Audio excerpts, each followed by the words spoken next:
nagsimula ang Drop Everything and Read o Dear Day noong Enero 12, 2024.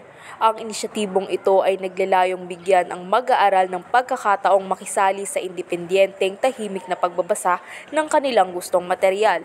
Ayon sa filipinojournal.com, dahil umano masyado nang nababad ang mga estudyante o mag-aaral sa mga cellphone, partikular na sa social media at video games, isa sa mga hinihaing paraan ng DepEd ay ang Dear program nang sa gayon ay ma-divert kahit papano ang mga isip ng mga estudyante.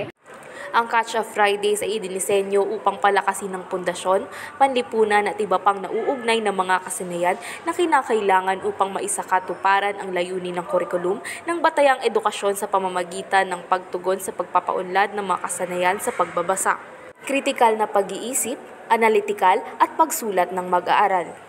Colette Nabar, nag-uulat.